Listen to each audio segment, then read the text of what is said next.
जय माता दी दोस्तों, स्वागत है आपका हमारे YouTube चैनल पर। आज मैं आपको इस वीडियो में कार्तिक मास के महात्म्य का 5वां अध्याय सुनाऊंगी। प्रभु मुझे सहारा है तेरा, जग के पालनहार, कार्तिक मास महात्म्य की कथा करूं विस्तार। तो आइए करते हैं कथा को प्रारंभ। राजा पृथु बोले, हे नारद जी, आपने कार्तिक मास में स्नान का फल कहा, अब अन्य मासों में विधि पूर्वक स्नान करने की विधि, नियम और उद्यापन की विधि भी बतलाइए। देवर्षि नारद ने कहा, हे राजन, आप भगवान विष्णु के अंश से उत्पन्न हुए हैं, अतः यह बात आपको ज्ञात ही है, फिर भी आपको यथाचित विधान बतला ही देता हूँ। अश्विन मास में शुक्ल पक्ष की एकादशी से कार्तिक के व्रत करने चाहिए। ब्रह्म मुहूर्त में उठकर जल का पात्र लेकर गांव से बाहर पूर्व अथवा उत्तर दिशा में जाना चाहिए। दिन में या सायंकाल में कान में जनेऊ चढ़ाकर, पृथ्वी पर घास बिछाकर, सिर को वस्त्र से ढककर, मुंह को भली भांति बंद करके, थूक व सांस को रोककर मल व मूत्र का त्याग करना चाहिए। तत्पश्चात मिट्टी व जल से भली भांति अपने गुप्तांगों को धोना चाहिए।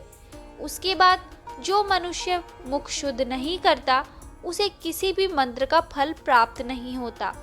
अतः दांत और जीभ को पूर्ण रूप से शुद्ध करना चाहिए और निम्नलिखित मंत्र का उच्चारण करते हुए दातुन तोड़नी चाहिए। हे वनस्पते, आप मुझे आयु, कीर्ति, तेज, प्रज्ञा, पशु, संपत्ति, महाज्ञान, बुद्धि और विद्या प्रदान करो।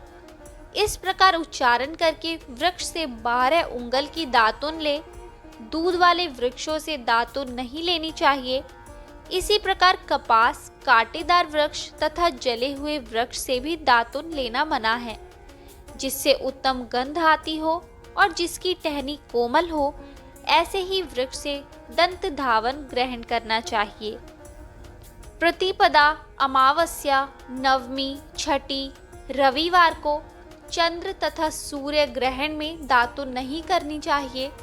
तत्पश्चात भली भांति स्नान करके फूल माला, चंदन और पान आदि पूजा की सामग्री लेकर प्रसन्नचित्त व भक्ति पूर्वक शिवालय में जाकर सभी देवी देवताओं की अर्घ्य, आचमन्य आदि वस्तुओं से पृथक पृथक पूजा करके प्रार्थना एवं प्रणाम करना चाहिए और फिर भक्तों के स्वर में स्वर मिलाकर श्री हरि का कीर्तन करना चाहिए।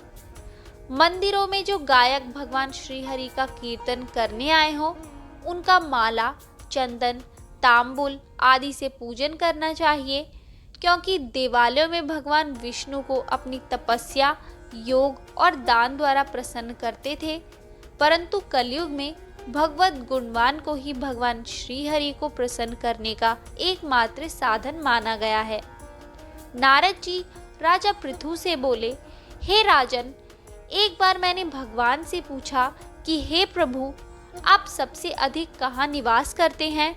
उसका उत्तर देते हुए भगवान ने कहा, हे नारद, मैं बैकुंठ या योगियों के हृदय में ही निवास नहीं करता, अपितु जहाँ मेरे भक्त मेरा कीर्तन करते हैं, मैं वहाँ अवश्य निवास करता हूँ। जो मनुष्य चंदन, माला आदि से मेरे भक्तों का पूजन करते हैं, उनसे मेरी ऐसी प्रीति होती है जैसे कि मेरे पूजन से भी नहीं हो सकी। नारद जी ने फिर कहा, शिरीष, धतूरा, गिरजा, चमेली, केसर, कंदार और कटहल के फूलों व चावल से भगवान विष्णु की पूजा नहीं करनी चाहिए। अड़हल, कंद, गिरीश, जूही, मालती और केवड़ा के पुष्पों से भगवान शंकर की पूजा नहीं करनी चाहिए। जिन देवताओं की पूजा में जो फूल निर्दिष्ट हैं, उन्हीं से उनका पूजन करना चाहिए।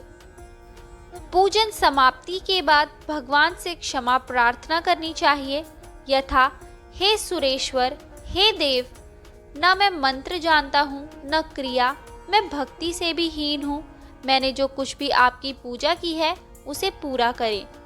ऐसी प्रार्थना करने के पश्चात साष्टांग प्रणाम करके भगवत कीर्तन करना चाहिए।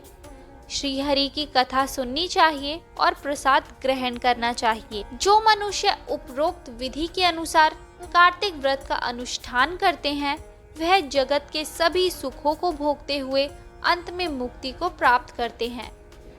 तो यहाँ होता है कार्तिक मास के महात्म्य का 5वां अध्याय समाप्त।